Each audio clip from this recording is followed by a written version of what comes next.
Hello बच्चों, इसके पहले वीडियो में हमने एसेक्सुअल रिप्रोडक्शन के बारे में पढ़ा है। आज हम सेक्सुअल रिप्रोडक्शन के बारे में पढ़ेंगे। सबसे पहले हम ये जानेंगे कि लैंगिक जनन कहते किसको है। दो युग्मकों के निर्माण और उनके संलयन के द्वारा बने हुए जाइगोट से जीवधारियों के निर्माण की जो प्रक्रिया होती है वो लैंगिक जनन कहलाती है। लैंगिक जनन की प्रक्रिया में दो युग्मक भाग लेते हैं जो अगुणित होते हैं। इनके मिलने से यानी इनके समेकन से या संलयित होने से जो नया जाइगोट बनता है वो द्विगुणित होता है। यही जाइगोट आगे डेवलप करके एक नए जीवधारी में कन्वर्ट हो जाता है। क्योंकि इसमें दो अलग अलग तरह के युग्मक बनते हैं जो कि अलग अलग बॉडी में यानी नर और मादा की बॉडी में उत्पादित होते हैं। इस वजह से इन युग्मक को नर युग्मक या मादा युग्मक कहा जाता है। ये नर युग्मक और मादा युग्मक यानी ये जो युग्मक है वो हैप्लॉइड होते हैं यानी अगुणित होते हैं। इनके पास एक एक सेट होते हैं क्रोमोसोम के। जब ये आपस में फ्यूज करते हैं तो वो दोनों सेट मिल करके एक नई कोशिका बनाते हैं जिसको जाइगोट कहते हैं, और वो दोनों सेट उसमें जाते हैं और वो जो जाइगोट होता है इसलिए वो द्विगुणित हो जाता है। जैसा कि इसमें दिया है कि दो युग्मकों के संलयन के द्वारा जो जीवधारी बनते हैं वो लैंगिक जनन कहलाती है प्रक्रिया। वो इनके दो अलग अलग तरह के युग्मक यानी अगुणित युग्मक संलयित होते हैं और एक जाइगोट का निर्माण करते हैं जो द्विगुणित होता है। और इस प्रक्रिया में जो भाग लेने वाले पेरेंट्स हैं वो नर और मादा कहलाते हैं। इनके जो संलयन की प्रक्रिया होती है वो निषेचन कहलाती है। और सारे जनन यानी अलैंगिक और वेजिटेटिव रिप्रोडक्शन यानी कि कायिक जनन की अपेक्षा लैंगिक जनन एक धीमी, जटिल और विस्तृत प्रक्रिया है जो एक समय लेती है यानी टाइम पीरियड लेती है। इसके बाद हम जानेंगे कि जीवों में लैंगिकता यानी सेक्सुअलिटी क्या है। जीवों में उसके आधार पर उनको कितने दो भागों में डिवाइड किया गया है। सबसे पहला एक लिंगी जीव यानी कि ये वो जीव यानी यूनिसेक्सुअल, ये वो जीव कहलाते हैं जो एक ही प्रकार का युग्मक उत्पन्न करने में सक्षम होते हैं। ऐसे जीव एक लिंगी जीव कहलाते हैं। एग्जाम्पल के लिए कुत्ता, बिल्ली आदि। इसके बाद दूसरा होता है द्विलिंगी जीव। द्विलिंगी यानी हर्माफ्रोडाइट या बाइसेक्सुअल कहा जाता है इन्हें। ये वो जीव होते हैं जो नर और मादा दोनों तरह के युग्मक का निर्माण करने में सक्षम होते हैं, जैसे केचुआ, टेपवर्म आदि। ऐसे बहुत सारे जीव हैं। इसके बाद पौधों में इसकी कंडीशन कभी कभी अलग हो जाती है। जैसे सबसे पहले एक लिंगाश्रयी यानी कि डायोसिस कहते हैं। ये ऐसे प्लांट्स जो हैं इनमें एक ही तरह का युग्मक उत्पन्न होता है, जैसे पपीता, खजूर, साइकस ये। और उभय लिंगाश्रयी यानी कि मोनोसियस कहते हैं। ये दो तरह के युग्मक उत्पन्न करने में सक्षम होते हैं, जैसे करेला, लौकी, मक्का और कद्दू कुल के जितने भी प्लांट्स आते हैं। इस तरह से हमने जान लिया कि जीव कितने प्रकार के लैंगिक आधार पे होते हैं। इसके बाद में हम पढ़ेंगे लैंगिक जनन। लैंगिक जनन को अध्ययन की सुविधा के लिए तीन भागों में डिवाइड किया गया है। एक निषेचन के पूर्व की परिघटना, दूसरी निषेचन और तीसरा निषेचन के बाद की परिघटना। यानी कि ये तीन परिघटनाएं, निषेचन के पूर्व परिघटना में युग्मक कैसे बनते हैं, कैसे ट्रांसफर होते हैं, और दूसरा यानी कि किस तरीके से वो फर्टिलाइज करते हैं, जाइगोट का निर्माण करते हैं, और तीसरे में जाइगोट बनने के बाद से लेकर उसका डेवलपमेंट और नए जीवधारियों के निर्माण के बारे में पढ़ना है। तो सबसे पहले निषेचन पूर्व परिघटना के बारे में हम पढ़ेंगे। निषेचन की जो प्रक्रिया होती है उसमें नर और मादा युग्मक आपस में संलयित होते हैं। लेकिन ये जो निषेचन की प्रक्रिया के पहले दो चीजें होती हैं, एक युग्मक का निर्माण और दूसरा युग्मक का स्थानांतरण। सबसे पहला है युग्मक जनन यानी कि युग्मक के निर्माण की जो प्रक्रिया होती है वो युग्मक जनन कहलाती है। युग्मक जनन की प्रक्रिया सबसे पहला लैंगिक प्रजनन के समय बनने वाले दो प्रकार की वह अगुणित कोशिकाएं जो संलयित होकर युग्मनज का निर्माण करती हैं युग्मक कहलाती हैं। यानी युग्मक किसको कहेंगे? जब लैंगिक प्रजनन में भाग लेने वाले वो दो तरह की कोशिकाएं जो अलग अलग पेरेंट्स में बनती हैं वो जब आपस में संलयित होकर के युग्मन का निर्माण यानी जाइगोट को बनाती हैं तो उस सेल्स को युग्मक कहते हैं। दूसरा प्रोसेस है युग्मकों के निर्माण व विभेदन की प्रक्रिया यानी कि तीसरा यानी युग्मक जनन। इस प्रक्रिया में युग्मक का निर्माण होता है। युग्मक हमेशा हैप्लॉइड होते हैं यानी वो मियोसिस डिवीजन के फलस्वरूप बनते हैं। लेकिन युग्मक का निर्माण, चूंकि वो हमेशा हैप्लॉइड होते हैं, तो हमेशा अगुणित क्यों होते हैं? कभी कभी कुछ पेरेंट्स होते हैं जिनकी बॉडी अगुणित ही होती है और कुछ द्विगुणित होते हैं। तो द्विगुणित पेरेंट्स में मियोसिस डिवीजन ठीक है, उसके बाद जो सेल्स बनेंगे वो हैप्लॉइड हो जाती हैं। लेकिन ऐसे जीव जो अगुणित हैं, यानी कि पहले से ही उसमें एक ही सेट क्रोमोसोम के मौजूद हैं, अगर उनमें मियोसिस डिवीजन हो जाए तो वो और आधे हो जाएंगे। तो ऐसे जीवों में माइटोसिस डिवीजन के थ्रू युग्मक का निर्माण होता है। और ये प्रक्रिया दो तरह की होती है, शुक्राणु जनन और अंडे जनन। सबसे पहला शुक्राणु जनन, इस प्रक्रिया के द्वारा नर युग्मक का निर्माण होता है। दूसरा अंडे जनन, इसके द्वारा मादा युग्मक का निर्माण होता है। इसके बाद अगला स्टेप है नर जनांग में नर युग्मक एवं मादा जनांग में मादा युग्मक का निर्माण होता है। अब इसके बाद ये जो युग्मक होते हैं, इनके जो व्यवहार होते हैं, इनकी जो रचनाएं होती हैं, वो हमेशा अलग अलग होती हैं। अलग अलग प्लांट्स में अलग अलग तरीके से पाई जाती हैं, एनिमल्स जो भी। तो इसके आधार पे भी हम इनको दो तरीके से बांट सकते हैं। सबसे पहला समयुग्मकी, ये ऐसे युग्मक होते हैं, समयुग्मकी जैसे नाम से कंफर्म है, सम एक जैसे, आइसोगेमस, यानी कि जब मेल और फीमेल दोनों गैमेट एक ही जैसे हों, मोटाइल हों आकारिकी में, और उनके जो स्ट्रक्चर है वो सेम हो, आकृति और परिमाण उनकी सेम हो, लेकिन उनकी क्रियात्मक रूप से वो अलग हो, तो ऐसे जो गैमेट्स होंगे वो आइसोगैमस यानी समयुग्मकी कहलाएंगे। जैसे शैवाल, कवक, इसमें यूलोथ्रिक्स है, क्लेमाइडोमोनास है, क्लेडोफोरा है, एटसेट्रा है। जैसा कि आप देख सकते हैं ये दो नर और मादा युग्मक हैं, एक ही जैसे हैं, फ्लैजेला है, मोटाइल भी हैं, बट इनका फंक्शन अलग अलग है। तो इस तरीके से हम इनको अगर विभेदित करते हैं तो पॉजिटिव और निगेटिव स्ट्रेन दिखाते हैं। इसके बाद नेक्स्ट आता है विषम युग्मकी यानी कि हेट्रोगैमस। ये ऐसे युग्मक होते हैं जिनमें जब नर और मादा युग्मक दोनों एक दूसरे से अलग अलग हों, यानी कि इसमें एक युग्मक बड़ा होता है, दूसरा युग्मक छोटा होता है, यानी इनके आकार और इनके फंक्शन ये जो सब इनसे अलग अलग होते हैं।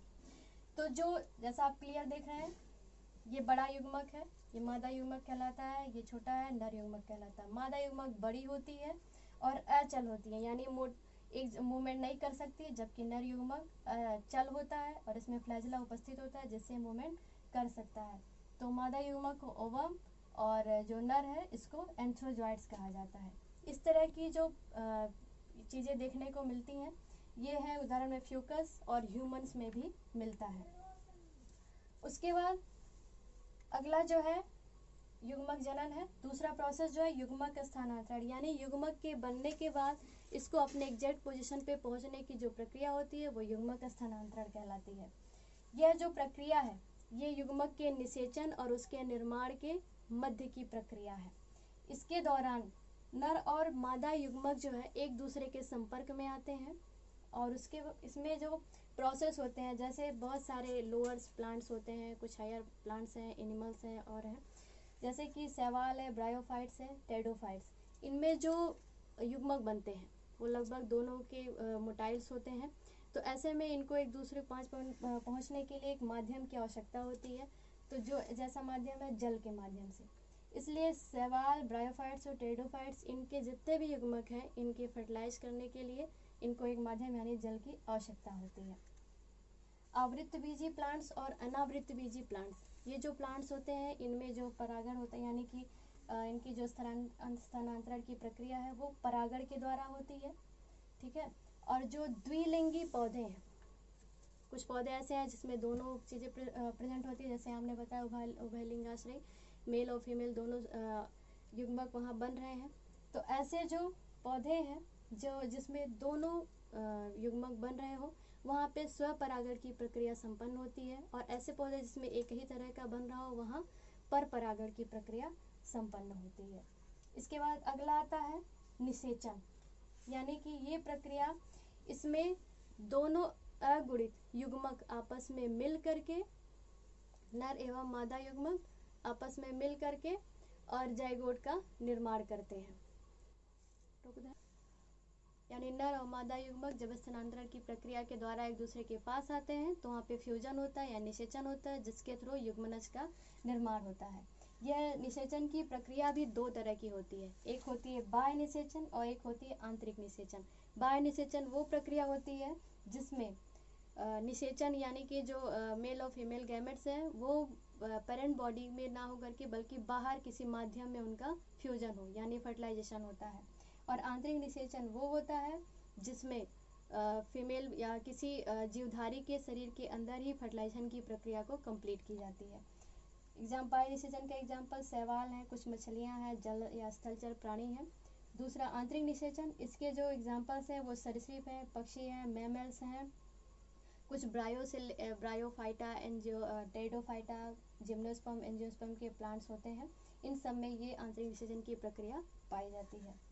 इसके बाद इसमें भी दो तरह के होते हैं। कभी कभी ऐसा होता है कि कुछ एनिमल्स या प्लांट्स में फर्टिलाइजेशन की प्रक्रिया होती ही नहीं है और उससे बिना फर्टिलाइजेशन हुए ही जीवधारी का निर्माण हो जाता है। जब मादा युग्मक बिना फर्टिलाइज किए किसी नए जीवधारी का निर्माण करने में सक्षम हो जाती है यानी सक्षम कर लेती है, तो ऐसी प्रक्रिया जो है वो अनिषेक जनन कहलाती है। जैसे हनी बी मधुमक्खियों में मिलता है, कुछ रोटीफर्स में मिलता है, कुछ रेप्टाइल्स में मिलते हैं, कुछ बर्ड्स में ये प्रक्रिया मिलती है जहाँ मादा युग्मक बिना फर्टिलाइज हुए ही एक नए जीवधारी का निर्माण कर लेती है। दूसरा आता है अनिषेक फलन। जब बिना निषेचन के ही फल का निर्माण हो जाए तो ऐसी प्रक्रिया अनिषेक फलन कहलाती है। जैसे कि कुछ एंजियोस्पर्म के प्लांट्स हैं जिनमें ये प्रोसेस पाया जाता है। ये तो दो प्रोसेस हमने पढ़ लिया, निषेचन के पूर्व की और निषेचन की। इसके बाद नेक्स्ट पढ़ेंगे निषेचन के बाद की, यानी कि जब जायगोट का फॉर्मेशन हो गया उसके बाद जायगोट का किस तरह से परिवर्धन हुआ इसके बारे में पढ़ेंगे। तो सब तीसरा निषेचन के बाद की परिघटना, यानी कि जब युग्मनज बन गया उसके बाद उसमें क्या क्या परिवर्तन हुए, कैसे डेवलपमेंट हुआ और कैसे एक नए जीवधारी में वो परिणत हो गया। सबसे पहला, सभी जीवधारियों में द्विगुणित युग्मनज का निर्माण होता है। जो भी प्लांट्स हैं या एनिमल्स हैं उसमें द्विगुणित युग्मनज ही बनते हैं, क्योंकि अगुणित सेल्स मिल करके यानी युग्मक मिल करके इनका निर्माण करते हैं। लेकिन जैसा कि आपको पहले मैंने बताया कि कुछ ऐसे प्लांट्स हैं जिनमें अगुणित पेरेंट्स होते हैं, तो वहाँ भी जब फर्टिलाइजेशन की प्रक्रिया होगी तो वो द्विगुणित युग्मनज बनाएंगे। लेकिन वहाँ पे आगे जब डेवलपमेंट होता है एम्ब्रियो का तो वहाँ पे मियोसिस डिवीजन हो जाता है, जिसके थ्रू वो फिर से अगुणित हो जाते हैं और वहाँ जो जीवधारी बनता है वो अगुणित हो जाता है। बल्कि उन प्लांट्स में जिनकी बॉडी डिप्लॉयड होती है यानी जनक डिप्लॉयड होते हैं वहाँ पे माइटोसिस डिवीजन होता है, जिससे युग्मनज आगे डेवलप करके द्विगुणित संतति का निर्माण करता है। इसके बाद अगला है बाह्य निषेचन वाले जीव में युग्मनज का निर्माण, यानी कि बाह्य निषेचन में जब होता है तो वहाँ जो युग्मनज होते हैं उनका जो निर्माण होता है वो माध्यम में यानी कि जल में होता है, तो वहाँ पे उनको और जो आंतरिक निषेचन वाले जीव हैं उनका निर्माण किसी जीव के शरीर के भीतर होता है। तो ऐसे जीव जो युग्मनज है जो उसमें बाहर माध्यम में डेवलप करते हैं, तो वहाँ पे चूँकि ये प्रक्रिया जो है जब स्टार्ट होती है तो प्रतिकूल परिस्थितियाँ भी आती रहती हैं, तो वहाँ उनके रहने में यानी उनके स्टे करने और उनके परिवर्धन में बहुत सारी प्रतिकूल परिस्थितियों का सामना करना पड़ता है। उसके बाद अगला युग्मनज का जो परिवर्धन है, जो युग्मनज का निर्माण है यानी उसका डेवलपमेंट है वो उस परिस्थिति पे निर्भर करता है, पर्यावरण पे, जिसमें वहाँ पे वो वृद्धि कर रहा है। कुछ कवक होते हैं, कुछ शैवाल होते हैं जिनकी जो जब ये प्रतिकूल परिस्थितियाँ यानी युग्मनज जब प्रतिकूल परिस्थितियों को फेस करते हैं तो इनके मान लिया ये युग्मनज है, जब प्रतिकूल परिस्थितियाँ आएंगी तो ये आउटर कवरिंग खूब हार्ड कवरिंग बना लेते हैं जिसको सिस्ट कहते हैं, इस तरह का फॉर्मेशन कर लेते हैं और ये तब तक ऐसे रहते हैं जब तक इनको अनुकूल परिस्थिति ना मिले और एक नए जीवधारी में ना बदल सके। इसके बाद अगला आता है जब इनको प्रतिकूल परिस्थितियाँ मिलती हैं युग्मनज को, तो ये उस समय रेस्टिंग पीरियड में चले जाते हैं, वहाँ पे इनके डेवलपमेंट और सारे प्रोसेस रुक जाते हैं तब तक के लिए जब तक इनको अनुकूल परिस्थितियाँ ना मिल जाए। इसके बाद आता है कुछ उच्च वर्ग के जो पौधे होते हैं, जैसा कि मैंने बताया कुछ ऐसे पौधे होते हैं निम्न वर्ग के जिसकी प्लांट बॉडी हैप्लॉइड होती है तो वहाँ माइटोसिस डिवीजन, और जिसकी डिप्लॉयड होती है वहाँ पे मियोसिस डिवीजन होते हैं। इसके बाद भ्रूण, जब जाइगोट को परिस्थिति मिल जाती है वो डेवलपमेंट करता है, भ्रूण का निर्माण करता है। ये भ्रूण आगे जब सेल डिवीजन में जाते हैं, सेल डिवीजन के बाद जब इनकी सेल्स बन जाती हैं तो वहाँ पे सेल का डिफ्रेंसिएशन होता है, टिश्यू का निर्माण होता है, फिर वो टिश्यू धीरे धीरे डेवलप करके ऑर्गन बनाते हैं, फिर वो ऑर्गन सिस्टम बनता है और इस तरह से आगे बढ़ करके एक नए जीव का निर्माण हो जाता है। उसके बाद कुछ जंतुओं में युग्मनज का विकास जो है वो एक तरीके से नहीं होता है, वो कई तरह से होता है। जैसे वो जीव होते हैं इसके आधार पे 3 प्रकार के होते हैं। एक अंडप्रजक यानी ओवीपेरस, ये वो जीव होते हैं जो अंडे देते हैं, यानी कि जिनमें अंडे के थ्रू जाइगोट का विकास होता है और एक नए प्राणी बनते हैं। जैसे कुछ मछलियाँ हैं, उभयचर हैं, सरीसृप हैं, पक्षी हैं। दूसरा होता है सजीव प्रजक जीव यानी विविपेरस, ये वो जीव होते हैं जो शिशुओं को जन्म देने में सक्षम होते हैं, जैसे एंजियोस्पर्म हुआ और कुछ हाई मैमल्स हुए। इसके बाद अंड जरायु जीव यानी कि ये ओवोविविपेरस, ये वो प्रोसेस है, इसमें दोनों चीज़ें होते हैं, यानी कि निषेचित अंडे भी होते हैं जो हैच करते हैं और टूट करके एक डेवलप करते हैं, मादा शरीर में ही वो डेवलप करते हैं और शिशु के रूप में जन्म भी लेते हैं। जैसे कुछ स्नेक्स यानी कुछ सांपों में और शार्क फिश में इस तरह की प्रक्रिया पाई जाती है। तो ये था लैंगिक प्रजनन, और जिसके बारे में आपने अभी पढ़ा ये आपको समझ में आ गया होगा। आज आपका ये पहला चैप्टर समाप्त हो गया। मैंने 3 वीडियो के माध्यम से तीनों टॉपिक बता दिया। इससे संबंधित कोई क्वेश्चन पूछना हो तो आप पूछ सकते हैं, या कोई चीज़ें ना समझ में आए तो वो भी आप पूछ सकते हैं। बाकी नेक्स्ट वीडियो में हम अगले चैप्टर यानी पुष्पी पादपों में लैंगिक प्रजनन पे स्टार्ट करेंगे। Thank you.